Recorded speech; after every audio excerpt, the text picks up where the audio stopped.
brothers, no. Oh, really? Yeah. Oh, my God. Do you know them all? Do I know them all? You mean like, well? I know their names. I know their names. But no, I guess it's And weird. when my parents used to call anyone, Yeah. they were like, it was like, Barbara Nancy B.D. Dodden, really? They'd do the whole run. They had to, I guess. And everybody's ears perked up, and they had to kind of intuit which one they really were wanting.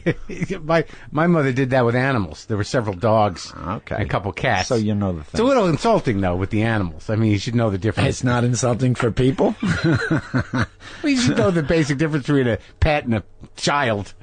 I don't know that difference. I haven't had enough pets. No. So, oh my God. So, like, you really probably didn't really know your older siblings that well, right? I didn't, but they raised me. They did? Yeah. I mean, I remember some of my early memories are, my sister, my eldest sister going off to college. I was probably 6. Yeah. Oh, really? Yeah.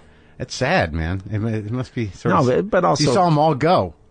That's okay, because they also... a lot of them, for undergrad anyway, went to the University of Wisconsin, and that was in the 1960s. So when I became a teenager, I used to hitchhike down there. And I had some of my best most formative experiences on that University of Wisconsin-Madison campus as a adolescent. Oh, yeah? Hanging out with my, Sure. couch surfing with my brothers and sisters, yeah. Because they all went there? 7 out of 8, yeah. I'm the only one that didn't, actually. And that's in Madison, Wisconsin? And that was a lively campus, up with Berkeley and some other places. There was a lot of activity. And you were like 16, 17? Yeah, no. I first started going there when I was like, 14, 15. Oh, yeah. wow. Because it was only 100 miles away. And it's a great town. I've been to that town. Yeah, it's a hip town. Yeah. And it was, and it was interesting, too, because, kind of growing up in Wisconsin with kind of good, well-educated Eisenhower era, Republican parents. Right. And then through seeing my brothers and sisters get radicalized through their going out in the world. And I think that had a big effect on me. Well, I mean, I've talked to a lot of people about that. It's necessary, I mean, to have, if you don't have older siblings, to guide you one way or the other into the light of what is interesting and cool, you might be hobbled. Yeah. Or you may see there's another world out there a little too late. Right. You missed it. But then again, sometimes you see people that grow up in a little town, and they can develop in a very full way, sure. Just because... Sure, yeah, they'll develop, but like at that time, right, everything's blowing up. The whole social fabric is coming unglued. Music, art, the power of creativity. Yep. So you were you were able to sort of like go see that as a 15-year-old. It's true. And what do you remember most about what was inspiring?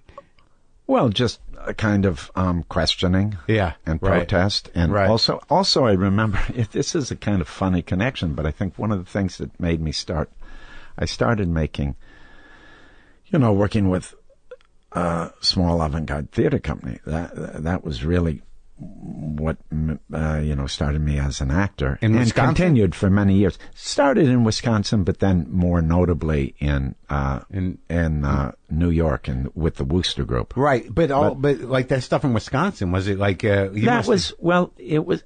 was avant-garde in the respect that we were doing different forms. It was still, we were basically working with a playwright, and we were still working with, the literature of making plays, but the subject matter was radical and the stagings were radical, and we were a collective of people that ran a little factory space and did everything ourselves. So that was a new form. So in what town? Milwaukee. Briefly, that was for like a couple of years, but it was important. Now, your parents, like, what did your old man do? He was a surgeon. Oh, my dad was a surgeon. Yeah. So never home.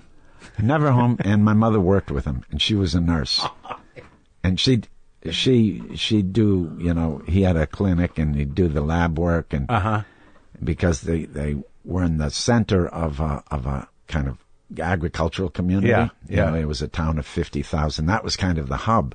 So people would come from far away to have their visits with him. What type of surgeon? He was a gastrointestinal surgeon. Oh, okay. Very well trained, Harvard Medical School, Mayo Clinic, you know. But he was he's a country boy, so he really wanted to practice in Wisconsin, you know. So these people would come from far away. He'd get called out for surgery, and my mother would be working the desk sometimes, having to, you know, calm these people down because they'd travel from far away, and they didn't want to leave, so they'd have to wait when he was called out on emergency surgery. Sure. And I'd be there sometimes I worked as a janitor there, but also I used to do school work there sometimes. And I'd hear these people cuss out my mother, and she'd take abuse all day. And then my father would come in like he was Jesus Christ, you know, and they were like, "Oh, doctor," and they'd give my mother a dirty look, and then they'd have their visit, and everything was nice again. And I always felt bad for my mother because she really took the hit. Took a huge bullet for this guy to play the hero. Yeah. Sure. And that was very much the era where, you know, doctors were the word. You know? Bigger than life. Yeah. And he was a good guy. He wasn't a jerk. And I think he was a you know, very moral and probably a good doctor too. But, But still, to see that growing up really blew my mind. Yeah.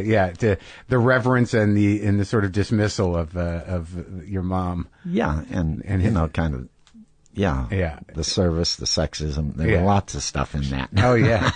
But you got along with him and her? Yeah, both. Probably better him than her, because it was one of those stories that we were probably too much alike. So she would bust my balls a little bit, where he was probably more distant. It was more a symbolic relationship, but he was a disciplinarian and rigid, but we respected each other. So there was a distance, but I love both of them and had no problems. That's great. And are you the only? I'd fight with her a lot, though. Yeah. Well, you got to fight with one of them. Yeah, because she tried to be I think she tried to be a super mom before those things were happening. She was a working woman. Sometimes she was going to school even, and she was, and she had all these kids. But you know, I just want to say, man, forget it. Just give up on the mother thing. You know, do one thing or the other, because you're spreading yourself too thin. And just face it. So don't pretend like you're everywhere at the same time. Oh, right. You know, let us go. Oh, I see. So a lot of the fights were like, you're not around. It was like, you know, you'd go someplace and I'd say, I'll get a ride home with someone. And in order to be sweet and to try to be a good mother, she'd say, no, I'll pick you up. Yeah. And then she'd forget. Oh. And then I'd walk home and I'd say, where were you? And she'd say, oh man. Right. Oh man. And then next time it would happen, I'd say, hey, it's okay. I'll take a ride. No, I'll pick you up. And it happened again. Yeah. That was what you unloaded. Abandonment issues. Perfect for an actor, right? Yeah. Is it? I guess it is. I don't know. Well, boy, we're up and close and personal. I must have woke up on the open side of the bed? On the confessional side of the bed. Well, were you the only one that went into like a creative pursuit? No, they're all like strictly an artist? They're all professional people, but they're all more talented than I am. No, they are. You know, when we get together, they all sing better, they all dance better, they all act better. But I've got a tenacity they don't have. You stuck with it. You made a life out of it. Something like that. They're hobbyists. No, I'm kind of joking, but it's really funny that. No, they're. I mean, I guess I tip my hand that way because I don't want to make it sound like I come from this family of, striving. Professional people, and I'm the artist. Right. It's not true. They were all, and they are all creative people. My brother, the surgeon, you know, plays music. My brother, the lawyer, is very clever storyteller. Yeah. One of my sisters, the nurse. Yeah. She draws beautifully and writes beautifully. You know, it's like that. No, I do know what you mean. It's just that they were smart enough not to make it a living. Maybe. Yeah. Maybe. Yeah. But I What'd you get? was willing to roll the dice. And I made What did I get? Lucky 7. You got it. God damn. Yeah. So, all right. So, so this is fascinating to me. So, when you started acting in high school? Even before that, there was a community theater there was a university called Lawrence University where I was, and it was a private, good school. Yeah. And they had a very good drama department, a very good physical space. Yeah. And in the summertime, some community people got together, because it was a place of means, because there were these paper mill factories and paper mills, and there was some wealth there, some money around. Yeah. And they made a summer theater, and they'd hire, a director from New York to come for the season and direct, plays. And you were how old? The first one I did I was probably 11. So you were basically trained as a kid by just being in the play. Yeah. It changes, but yeah. And in school plays, and, like a lot of kids, when I was little, I used to write plays. You did? Yeah. Yeah? They were always historic things. Oh, really? With titles like Cortez or the Alaska Gold Rush.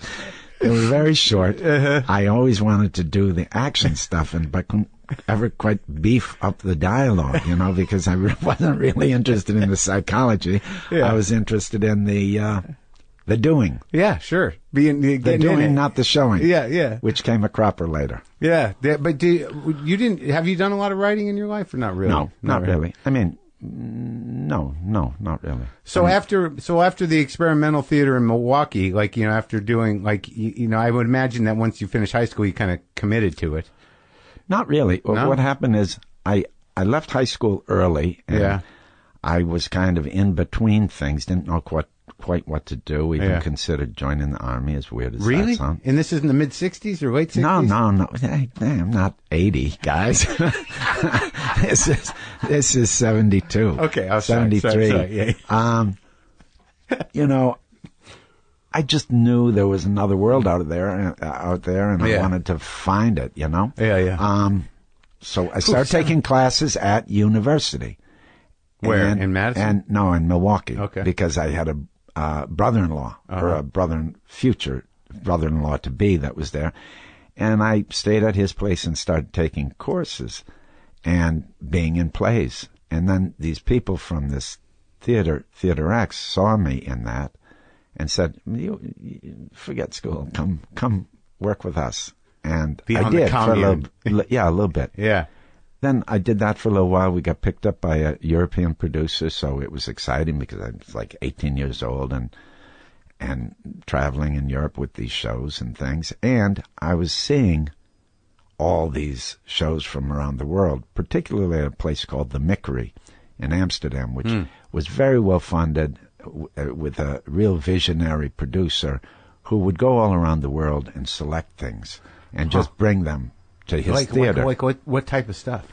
Oh, everything from spectacle to, African dance to opera to, Yeah. It was a flexible space, a modest space. His taste was more toward the avant-garde, not traditional theater. Mm-hmm. But you never knew with this guy. And you're just taking it in. And I'm just taking it in. Yeah. And turned on and seeing really kind of great performers and really interesting people.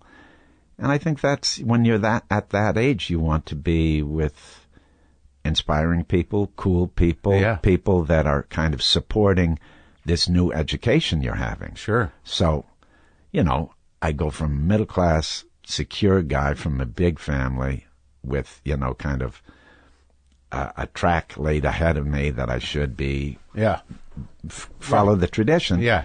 And then I enjoy, probably because somewhere I have that security in my head, falling about two social classes and being, living in a poor neighborhood and knowing people with drug problems and criminal records and, poverty. And, I always think of the Bob Dylan line, a little boy lost, he takes himself so seriously, brags of his misery, loves to live dangerously. Yeah. Well, that was me.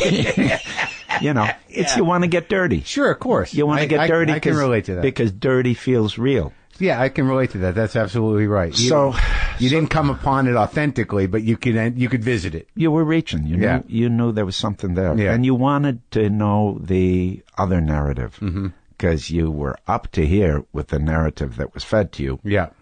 By all the, the culture that you were living in. Sure, and you could see where that was going. And what it expected of you. Yes.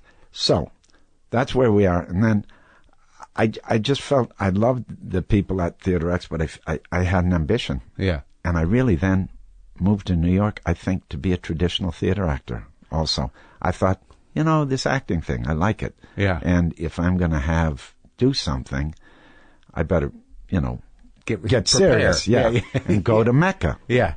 But at the same time, I was reading about Bob Wilson. I was reading about Richard Foreman. I was reading about... Foreman. I forgot about those plays. I worked with him. Oh, my God. He used to do a play like every month. Oh, he's a great artist. A lot of things going on. Yeah. Beautiful. Yeah. Beautiful. Yeah. Amazing. He is pure theater to me. Yeah. So is Bob Wilson in a very different way. Bob Wilson with the ladders and the sparse and the minimalism and the operas and the... He does lots of things. Yes. Yeah. But no, I like him. I've worked with both of them. I didn't mean to trivialize. No, good. Okay. Thank you. Yes. Thank you. Yeah. I just remember ladders. I've always seen a few productions. He's got a language. Okay. Seriously, I like him. He uses that language. Yeah, I get it. And that's part of the pleasure. Yeah, I think I saw recently, he did an opera, didn't he, at Lincoln Center? I think in the last He does many things. Yeah. I worked with him recently. I did 2 shows, Life and Death of Marina Abramovich, and also, which was about Marina Abramovich. She was in it, and also Anthony Hegarty. Now Anoni did the music. It was a beautiful show. And another show, just a 2-hander with Mikhail Baryshnikov and myself, called The Old Woman, based on a Russian writer. And you did that recently? Yeah, recently. It's great. We even did it at Royce Hall, which wasn't the perfect venue for it, but we were happy to bring it to L.A. We toured a lot, but very little in America, which always frustrates me because there's not the money or really the interest, I think. No, it is, the avant-garde stuff or stuff that's provocative and hard to understand seems to do better elsewhere. Well, as far as theater, yes. Yeah. So what are we talking, like 73, 74 you go to New York? We're talking, we're talking, I do my little stint in university in 73, 74. Yeah. Then I'm with Theater X till I try to move to New York. Theater X calls me back to the Midwest, and then I go to Europe with them. And then... with one production? Or no, several. 77, I'm in New York for good. And I'm intending to be a traditional theater actor. Yeah. But I'm looking around, and I keep on finding myself going downtown. And I keep on finding myself, seeking out those people I'm reading about. 77, so it's all still there. It's all still there. It's kind of on the wane a little bit, and also other things like punk has happened. Yeah. It's starting to happen, but it's still going on. Yeah. I mean, Yeah. You can still see the Ramones at CBGB's. In 77, yeah.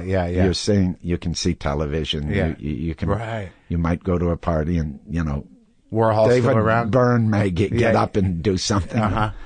So there was a lot going on. Yeah. And that felt like what was happening rather than going around and getting a waiter job and auditioning for Broadway. Yeah. That was kind of a throwback for me. That's the only thing I could imagine until I knew the other world. So then I get introduced to that world, and I'm a square kid from Wisconsin. But you have a little avant-garde Bonafides from... Sure. But that not the real nickel thing. won't get you on the subway, So I'm there, and then I run into... I basically am... I just find myself being attracted to downtown, and I see the work of the Wooster Group, and I basically say I want to work with you guys. How many are there? Who's in that? How do I thought you were one of the guys who started it.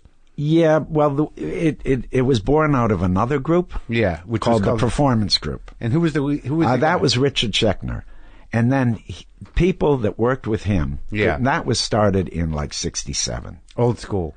old school,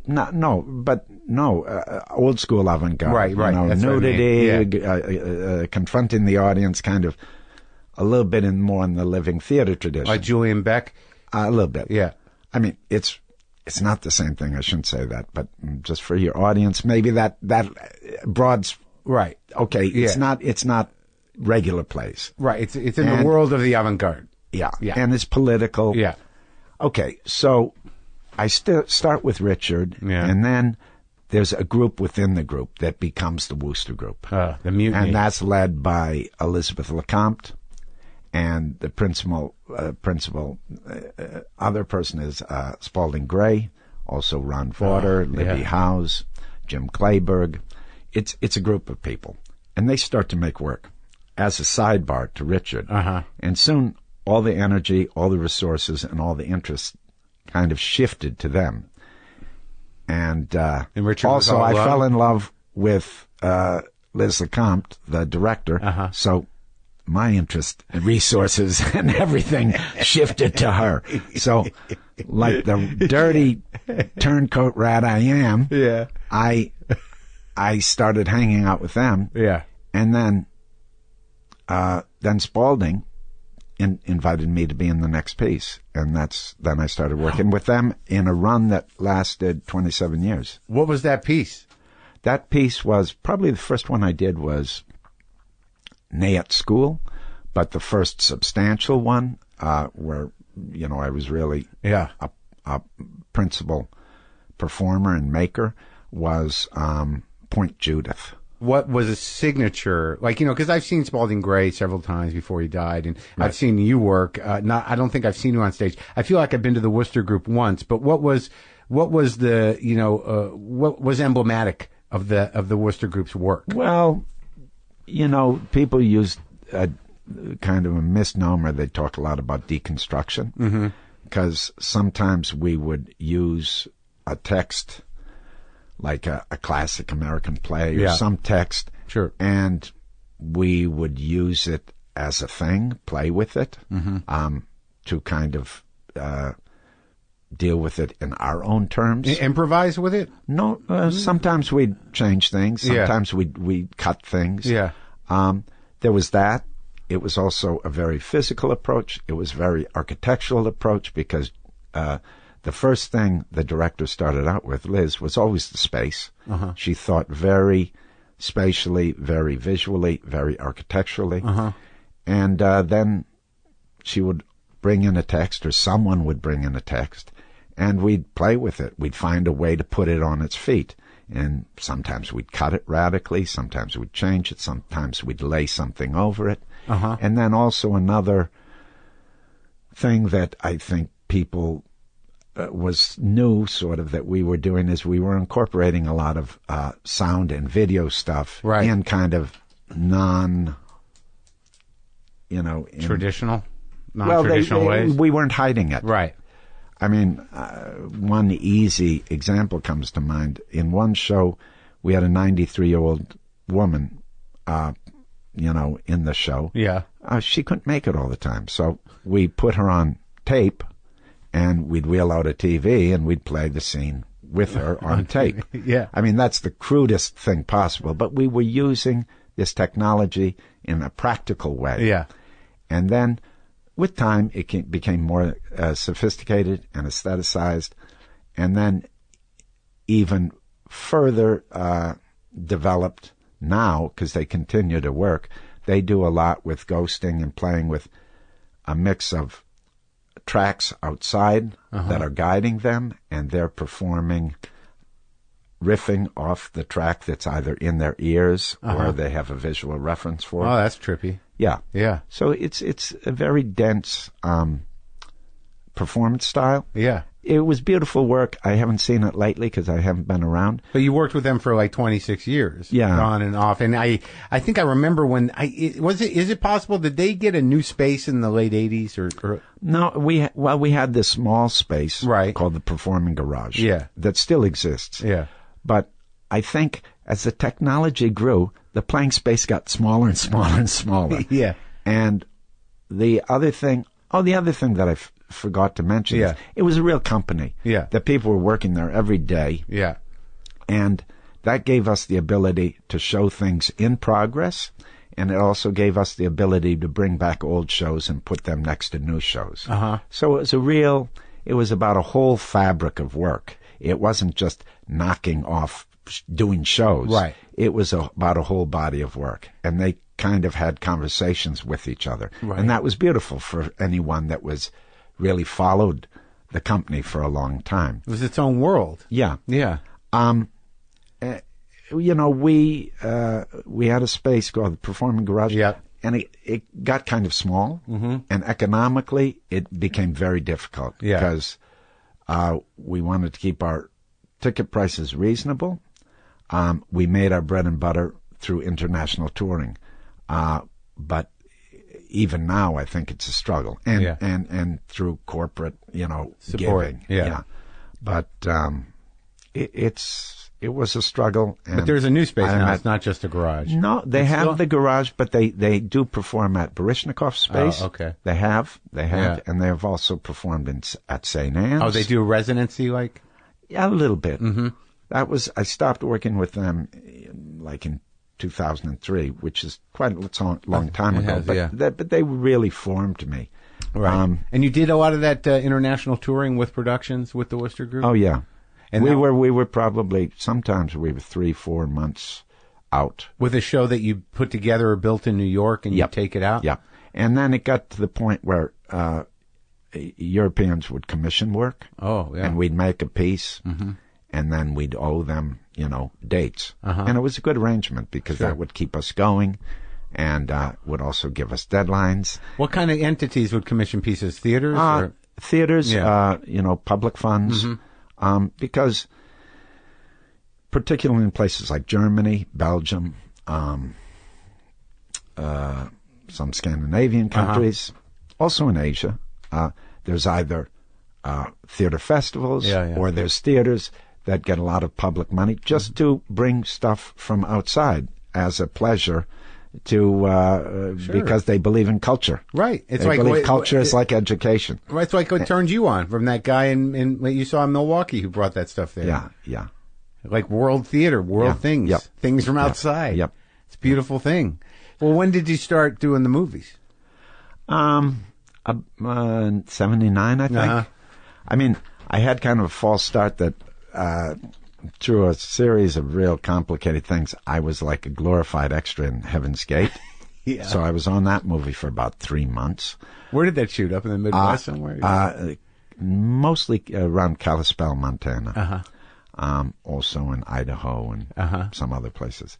But the main first thing happened to be Catherine Bigelow's first film. She co-directed it with another guy, with a guy named Monty Montgomery. That was a little film called The Loveless. With Robert Gordon. You know it. The rockabilly guy. You know it. I've got his records in the house. Okay. Yeah, with Robert. Yeah. Yeah. And that was a motorcycle movie. Very stylized. Was it sort of campy? Was it sort of tongue-in-cheek, or was it she's playing it straight? Pretty straight. Oh, yeah. Pretty straight. It was more... it was more Kenneth Anger than Wild One. Right, got it. Yeah, it wasn't melodrama. You go back to Wild One, everyone remembers it being pretty cool, but it's pretty funny. Yeah, now. It's silly. Yeah, sure. Kenneth Anger, if you looked at him now, Scorpio Rising, it's still probably not funny. No, still not funny. Yeah. It's but the approach is very much about the surface of things and what we see. So it's very stylized. It's very, I remember it ran for a long time as a midnight movie in London, and its audience was, was really into the kind of fetishism of the leather and these guys hanging out. And that was. Was it a period piece? It was. Wow. So that was your first full starring role. Yeah. Yeah. And I thought, this is fun. Yeah. You go someplace with a bunch of strangers, you become close really fast, you figure this thing out, you have to deal with where you are, you've got a basic idea, and that changes, you make it, as you're making it, you're changed, and you do that, and then and then you have evidence. And you've made everything. Yeah, you've made something. Yeah, and then that informs the next thing. And is that what informed, like, one step closer to the grave? Yeah. That's the next thing. With a flourish. That's the ultimate next thing.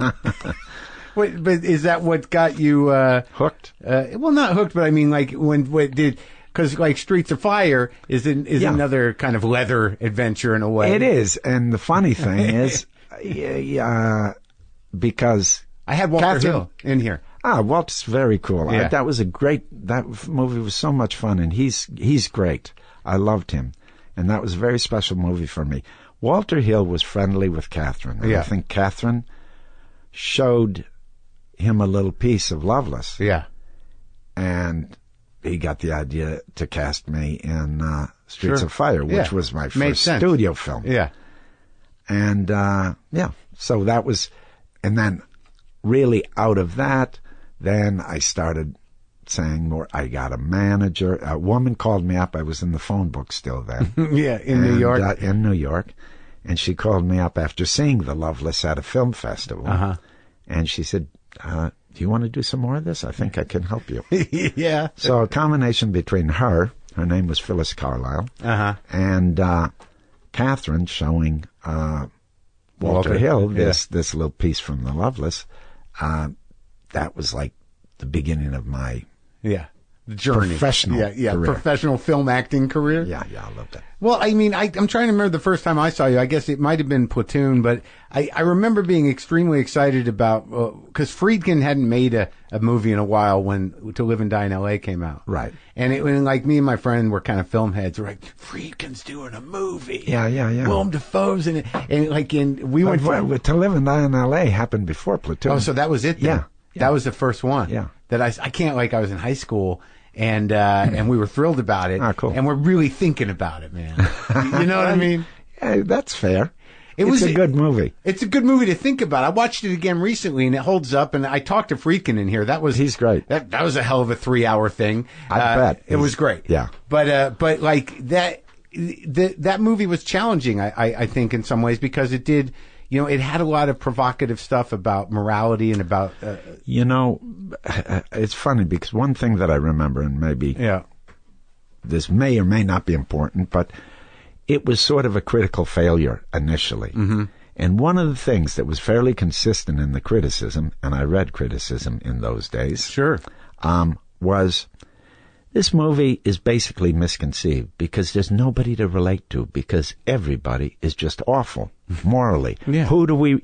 The implication was if you don't have a good guy to root for, you can't tell the story. Yeah, what good is the movie? Yeah, which is funny, pre-Tarantino and pre-many things. But also, like, post-'70s, there were plenty of anti-heroes around. I mean, I don't know what they were. It must have been the 80s. Yeah, but they kind of... the sense was they kind of flipped, you know? Yeah, that's right. Because if an anti-hero in a certain milieu reads like a hero. That's right. This was just flat-out criminal people. Yeah. I mean, they had their reasons. I had this beautiful role of a artist criminal. Yeah. I think good combination. You were the most honest character in some ways. Yeah. In a funny way. Funny way. Well, I mean, you weren't hiding what you were, doing in the sense that and you probably more fun to have dinner with. Yeah, exactly. But Friedkin, was that, because I was looking at all the different movies, and you've worked with some amazing directors, and you've worked with some directors many times. Yeah. And I imagine they all have a different approach, and you're a pretty, you're willing, creator. Like what was your relationship with someone like Friedkin? He was the maestro. I think he was a little, he was doing it his own way then because he was sort of out of the studio system and he thought, well, I'm going to make this film. He found a guy to, put up the money, finance it. Yeah. And they were going to basically, I think they call it, fourth wall it, they were going to put in theaters. And, it was a very direct, he wanted to keep it simple, direct. Yeah. He wanted actors that nobody had associations with. He didn't want stars because he wanted a grittiness. He wanted for people to, have no associations outside of the movie. Right. So he's the maestro. We're a bunch of wet behind the ear kids. Yeah. Uh-huh. playing these worldly heavy guys.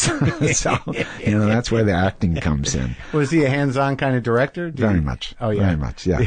No, I never knew what to expect. Sometimes, you'd come to the set and he'd say, we're not doing that, because I was driving home last night. I saw a really cool location, and we rewrote this, and I found this really interesting guy. So here's the new scene. We're going to shoot this today. He's very fluid, very open to inspiration. Very exciting. Yeah, because I imagine, working like with the type of actor that you were in theater, that like it must be exciting normal. to me. Yeah. It's normal. Yeah, right. Now, outside of working with the Worcester Group and being all hands-on and engaged, did you train at all in any formal way outside of college? Not really. Yeah. I mean, mostly by doing. Sure. And even at college, I was. Yeah. I went to university at a time that it was really interesting, because University of Wisconsin Milwaukee was like a street. Was a blue collar campus. Yeah. It was about immigrant kids going to school for the first time. It was about mothers after having kids returning to school. It was about Vietnam veterans coming back. So it wasn't like Yale Drama School. Right.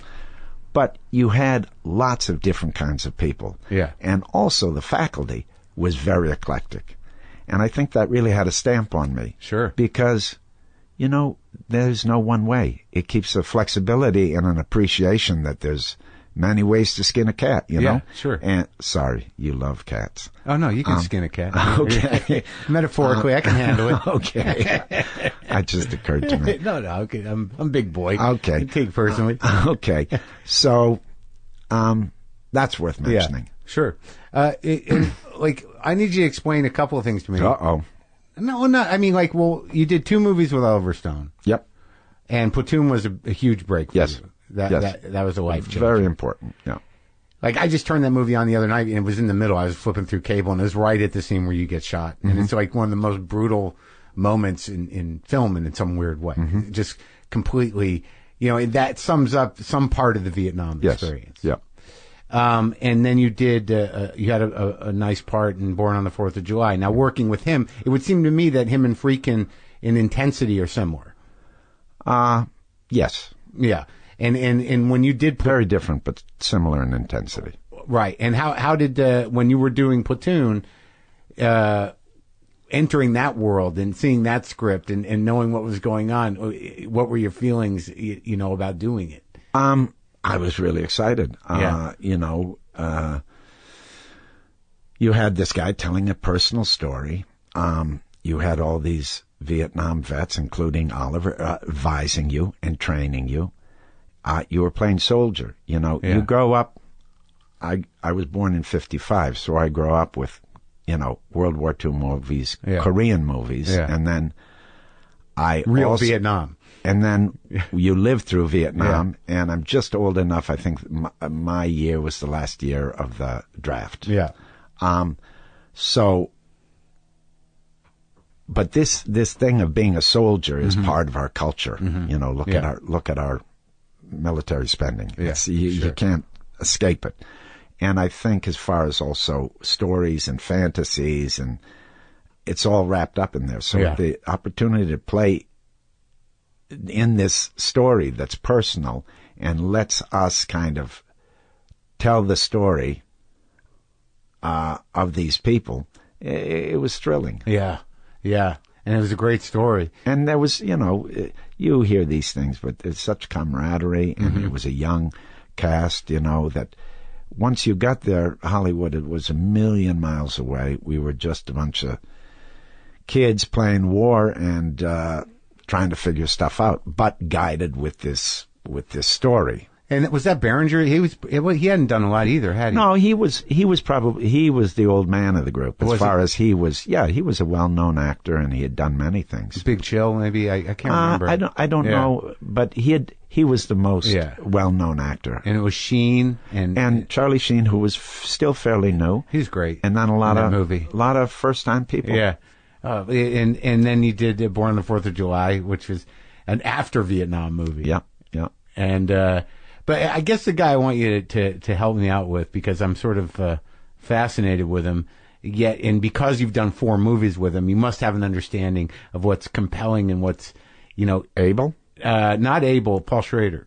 Paul Schrader. I've probably done more than 4 movies. Yeah. Yeah. He wrote Taxi Driver. He wrote and he's done many beautiful movies, and everybody always describes him as the writer of Taxi Driver, which is like... Well, no, I know that, but I've watched his movies, but like, that Taxi Driver, I think the reason that's important is that he's able to excavate a certain darkness. Yes, of course. Yeah. Yeah. And like, when I saw Affliction, I was like, what is going on? Well, where am I? You got to remember, Affliction comes from a very strong novel too. Yeah. By Russell Banks. Right. Okay. So that's a very particular one. It doesn't make it any less anything, but I want to point that out. I mean, the ones, the first time I did something substantial with him was Light Sleeper, which was, he was talking about something he knew. Mm-hmm. And it was kind of a white collar, drug world of New York. Yeah.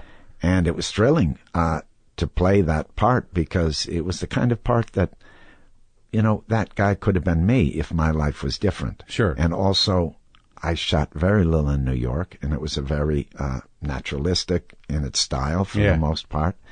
And it was really fun to, play genteel, drug dealer for a while. Yeah.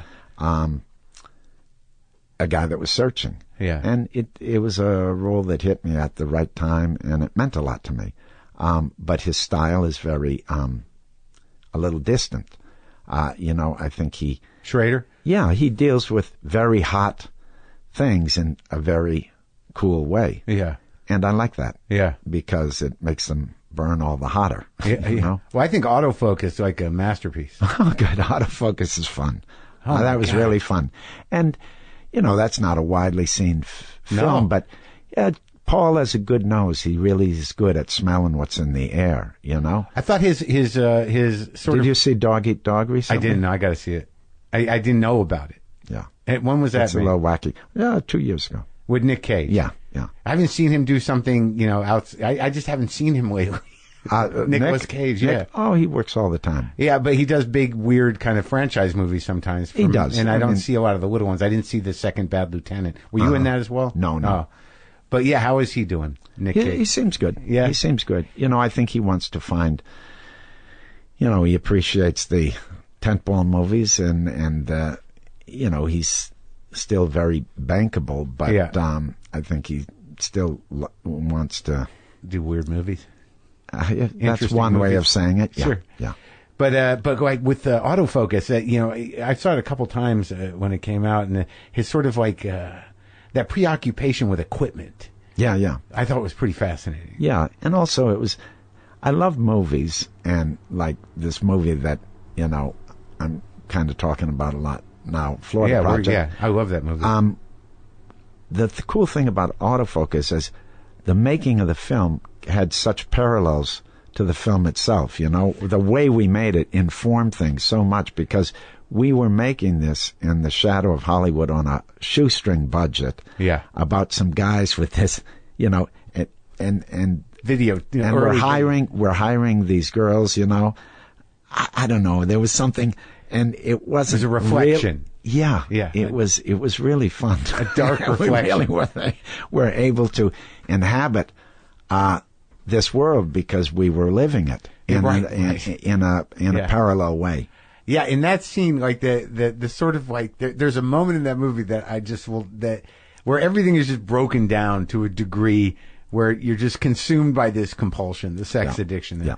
But it's just you and Kinnear on that couch, just both of you jerking off at opposite ends of the couch, just sharing a memory. Okay. That moment with the casualness of it, where you're in something that is that bizarre, and that it's become commonplace. It's normal. Yeah. I just think that's a fun scene for some reason. Yeah. And then, that was a fun movie. I enjoy working with Paul. Is he a dark guy on set?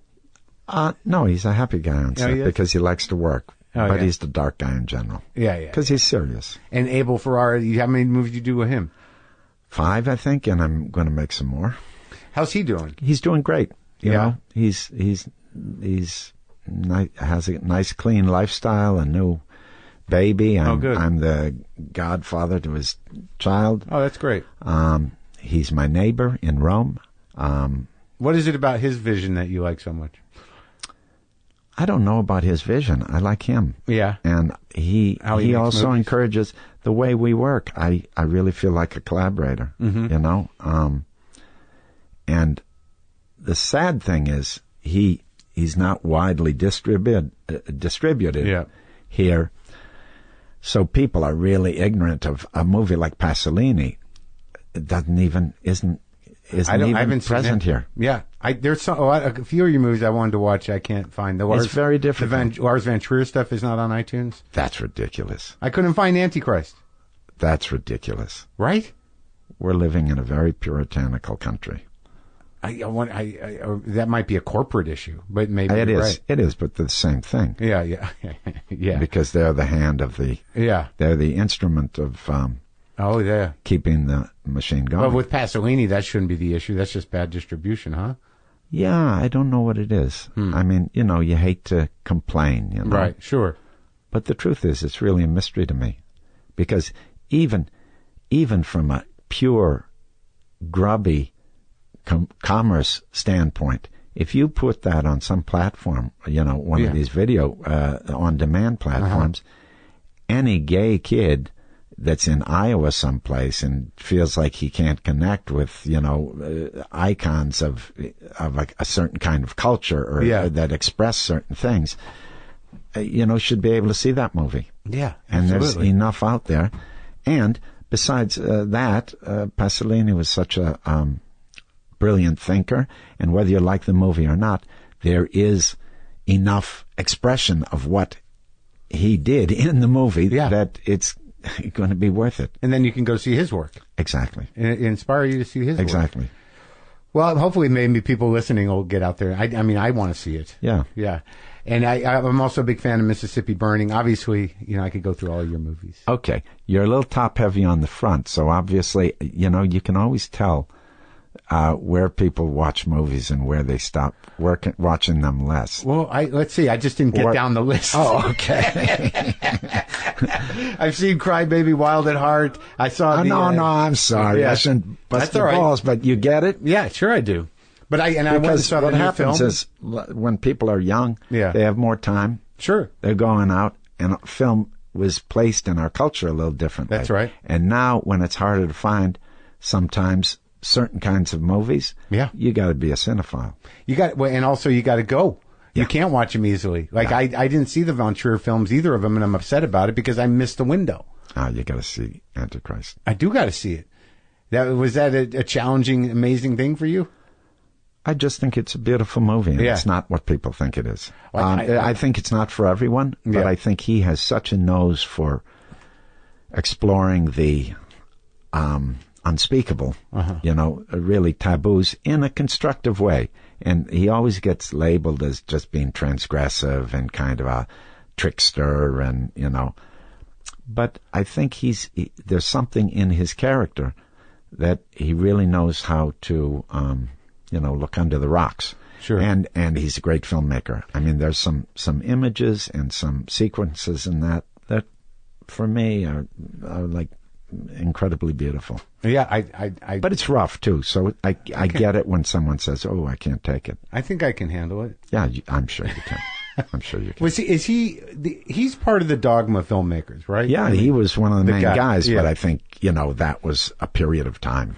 Well, yeah, because I saw another one, the Everything Celebration. I saw, and I don't think he directed that one, but it was no. That was a hell of a movie that dealt with some of the same taboos. Yep. It's pretty wild. Shadow of the Vampire, very good. Okay. Okay. And I think you're pretty good in everything. Personally, Good. I'm a fan. Okay. Good. Yeah, you work with Cronenberg too, which must have been interesting. I saw that movie. That's not an easy movie to find. Right. Existenz. Right. I don't even know if it's a favorite of Cronenberg's. I don't know. He's a very controlled dude, man. Like he knows. No, and his sets are beautiful. Yeah. It's really fun to work with him. Because he feels like not unlike, I imagine, I don't know, Wes Anderson. A little bit. Controlled he environment. sees it. He sees it. Yeah. Not a lot of wiggle room. Yeah, but you'd be surprised. Yeah? You know, the irony is when when you have a good structure and it's seen, the wiggle room is inside. Oh, you. Yeah. Yeah. Right. And you're free. Uh-huh. And you don't lose a certain kind of energy or have a certain kind of anxiety. It's like you can focus better and you can go deeper because you're not, there's a security, but at the same time, the security, you got to punch out, you know? I get it. So, like, you know, they know what their work is, like, kind of, you know, left you only so many choices around their work. Yep. But your work. Well, it's like if, it is about choices and about where to direct your energy. Yeah. And if it's articulated, then you have to work in a more focused way in a clearer field, rather than having an whole field and kind of have this gun to your head to be clever or invent or interpret. You don't worry about that. Yeah. When you've got a strong language and a strong structure, then you're just trying to survive and live and keep it alive. And somehow in that's where you become engaged. Right. Because you aren't, it becomes practical. Right. Yeah, you lose yourself. Yeah. You lose yourself, and deeply, you connect with yourself more because you throw away a lot of the surface things of identity and thought, and you get to a more intuitive state, a state that you didn't even know you had, because you're kind of put in a corner. Yeah. And you got to figure it out. Yeah. You know? Yeah, in the moment. Yeah. Well, how did that apply to the Florida project? It looked like that was a little looser than, obviously, a Cronenberg or an Anderson film, but it was one place. The Florida project was beautiful because Sean Baker is really great at using concrete, real elements and mixing fictional elements or designed elements in them, with them. And they started out with a really strong screenplay. From Sean and his writing partner, Chris Bergosh. And that's what you got first? Yeah, and it was beautiful. And you could shoot that. And we did shoot that. But we also shot other stuff. Yeah. And sometimes also there would be alternate takes. Sure. Or with the children, there's a lot of kids in this movie, and they're children, not actors. They're children first, let's say. And they were great. And they were great. Particularly the central girl. She's 6 years old, and she's a natural. Yeah. You know, she's a little firecracker. Yeah. What I'm saying is that you can have both. Yeah. Sure. And when you have a structure, that can let you, that can make you a little looser. That's the irony. If you're spending too much time looking for that structure, I don't know. Well, no, but it was interesting because watching you, that when your presence was there all the time. Well, I had a very clear job. Yeah, you were the manager of the hotel. And that's what I did. What did I do? Yeah. I managed this motel. Yeah, and we were shooting a movie there. Yeah, and it was like I love it when the line between real life, agreed on life, communally accepted reality, gets thrown out for our special reality. Like the manager would be sitting there, and we'd have to shoot a scene in the office, and they'd like, okay, can you guys step out? We'll go in, Oh, so that was like that. Little bit like that. So there were people who living at that hotel. Oh, yeah. It was a functioning motel. Yeah. And sometimes we'd be in the middle of scene, and people would come to check in. Yeah. And we weren't a big crew. Right. It was a very small crew. Yeah. So it's like, don't go in there. Don't go in there. We're shooting. It's not like we had lots of equipment trucks. Right. But everybody's hands on deck with that. Oh, yeah. Yeah. And then you've got kids running around. Yeah. And then you've got, people with real challenging lives, coming out to see the circuses down. Yeah. It was really... How did that affect you feel like, how did it affect your performance being in the presence of, what was real destitution and real desperation? It keeps you honest. Yeah, yeah. You don't make a bullshit movie. You got to honor those people. Yeah. And they stop being those people and they become your people. Yeah. Because you're one of them. Right. Just by sheer proximity. You're talking to them. They're telling you stories. That informs everything. You're down with them. Yeah. And it may be temporary, and you have no illusion, it's a tough world. Sure. Because, this world that we're talking about, for people that haven't seen the movie, is a world of people living in low-cost motels in an area in Central Florida near the amusement parks that don't have permanent residences. So they're long-term temporary residences in these motels. And it's the kind of Kmart thing that, they pay as they go. The old, when someone doesn't have a lot of money, they go to Kmart, they say, wow, I can get a grill for $20. Well, they end up buying 20 grills over their lifetime, and that grill lasts about 2 months. It goes in the landfill, and next year they have to buy it again. If they bought a nice grill in the first place, then they'd have some stability. They'd pay a fraction as much, and you wouldn't have many grills in the landfill. Right. So we're really, we're a dog chasing its own tail, Sure. And this expresses that cycle a little bit. Yeah. Because it's a very precarious position, because they have trouble after a little bit of the crash and the housing crisis. A lot of people, can't find a place to live because they can't afford the down payment, or they can't do the security checks, or they can't do the,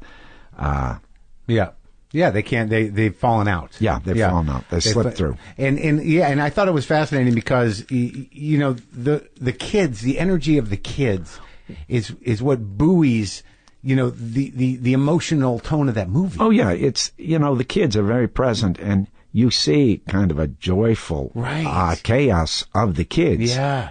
But then you have this shadow of the difficulty of the adults, and you kind of see a life, and that's what appeals to me about it, without wagging fingers or even necessarily giving a solution. That's right. It just shows a world that's kind of trapped in a loop. Yeah, and it's interesting at the end, because your character is about midway through, you start to realize, like, well, this guy's, I don't know what it is, but he's been compromised somehow. Who hasn't? No, I'm not. That's the point. It's not a judgment. No. I mean, I'm joking. Yeah. But absolutely. I mean, that's sort of the point. Well, but it's like it's not overplayed. You don't even know what it is. I imagine that guy helping you move was your son, right? Yeah. And it's sort of like, I don't know what happened here. Yeah. But this is where he ended up. Yep. And he's only one tier above the people, only in the sense that he's got a job.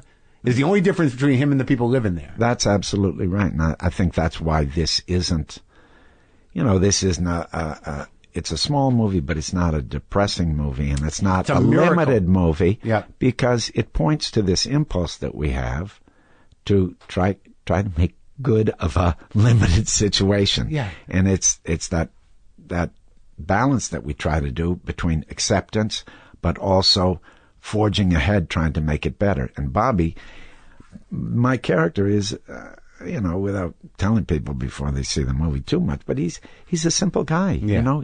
There's nothing on the surface extraordinary about him. Yeah. But he makes stuff work somehow because he's good-hearted, and the big takeaway for me is not judgmental. No, he recognizes that your happiness, my happiness, is dependent on your happiness, which is a very important equation to learn that we all know, but we don't get a chance to practice very often, because we're bred on competition.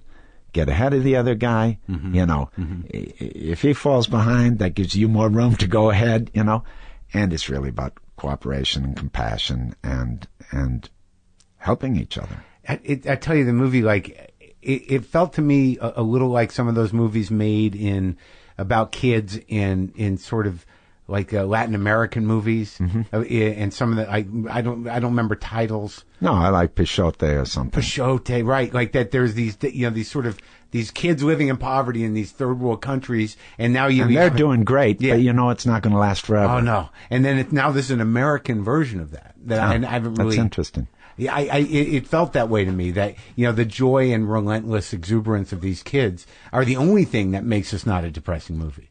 Right. But also my guy. Your guy too. You right. can identify with him because he's an definitely. everyman. And even the woman who plays the mother, you're rooting for her on some level. It's all very compelling, and it isn't. It's sad, but it's not depressing. But at the end of the movie, you're confronted with some interesting things in yourself. And I don't want to give away much. Right. No, Sean has done a beautiful job. No doubt. It's very balanced and it's. I didn't see the first one. It's either. complete. It's complete and whole. Yes. But it's not closed. That's right. It's got plenty of room for the audience to participate. Yeah.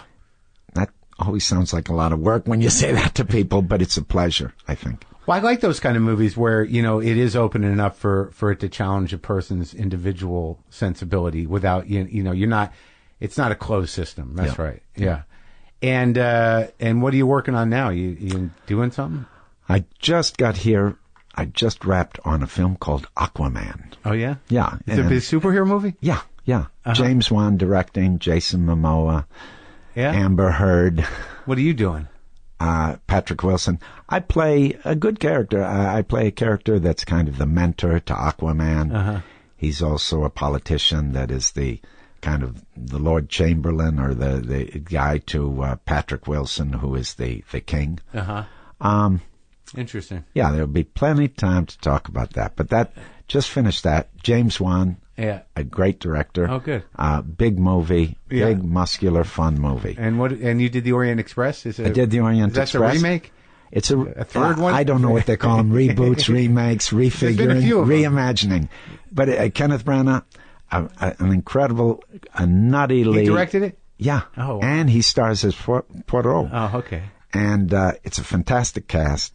Very stylish, great script. I haven't seen it yet, but it was really fun to do. And then, now I'm off to France to do a film with Julian Schnabel.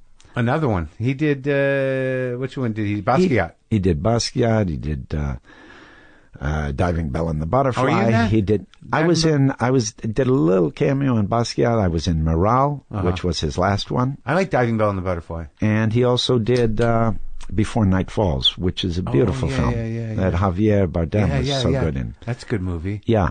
I liked his paintings too. Yeah, he's a great artist. Yeah, he is. And he's fun to work with. Yeah. In film, I've only worked with him in very small ways because we know each other.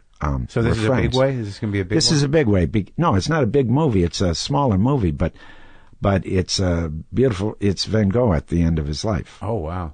At the period where he was really most productive, but also most challenged, let's say. Yeah. And you're Van Gogh. I'm playing Van Gogh. And what do you do to prepare for that? Right now, I'm growing my beard. Yeah. Learn how to paint. You do? Read the letters between him and his brother. And Theo? Read A Life. Uh-huh. This very well-researched biography. Mm-hmm. But also, Julian leads the way because one of the beautiful things about Julian is, like all great directors, when you come down to it, it's like you got a room, you bring stuff into the room that means something to you, or resonate with you, or signify something for you, and then you order it. You make a relationship, and that relationship and what happens kind of makes its own story. Everybody's story, expressing your point of view or, explaining. Yeah. The best things always happen when you're able to tap into this kind of process of making something. Yeah. And someone like Julian understands that so deeply. That's why when he started making movies, and everybody said, my God, he's a filmmaker. Yeah.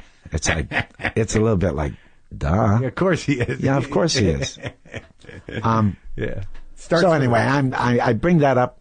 There's plenty of time to talk about that too, but I'm excited. I leave in a couple of days. And you live almost exclusively in Rome now? No, I work a lot, so I live in Rome and New York, but lately a little bit more in Rome. That must be nice. It's a beautiful place. Yeah. I mean, they've got their challenges, but call me foolish. Yeah. Sì, abbastanza bene. Enough. Yeah,